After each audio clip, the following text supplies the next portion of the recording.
Barely days after changes in its rotating leadership alongside permanent members, the UN's most powerful body was confronted with the need to take a position on U.S. attacks on Venezuela. Arguments expressed ranged from calls for restraint to questions over the legitimacy of Venezuelan President Maduro and to the legal basis cited by the U.S. for attacking the country.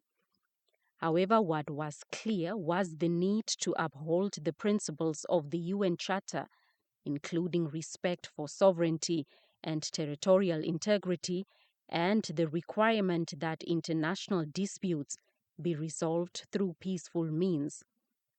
The US maintains that its military actions were justified as law enforcement operations.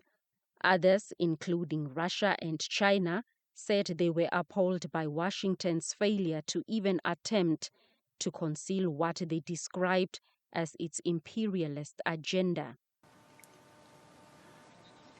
When force is used to control resources, impose governments, or redesign states, we are faced with a logic that harks back to the worst practices of colonialism and neocolonialism. Accepting such a logic would mean to open the door to a deeply unstable world in which countries with greater military capacities can decide by force the political and economic destinies of other states.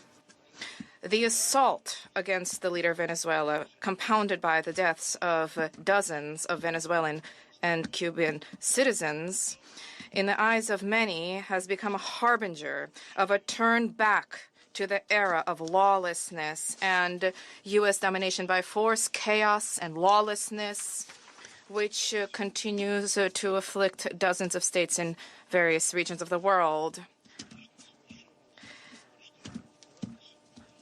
There is no and can be no justification for the crimes cynically perpetrated by the United States in Caracas.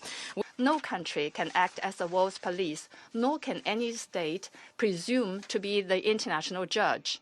China firmly supports the government and people of Venezuela in safeguarding their sovereignty, security, and legitimate rights and interests.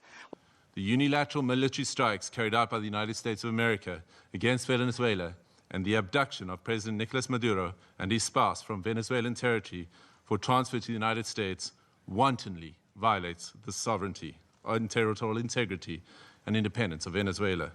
In what appeared to be a doubling down on its initial announcement of taking control of Venezuela, the U.S. ambassador to the UN said that was not the case. As Secretary Rubio has said, there is no war against Venezuela or its people. We are not occupying a country. After extensive arguments and counter-arguments, the Security Council members proposed that the world body remain seized with the matter, particularly as its founding principles are being undermined. Blanche Correses, NBC News.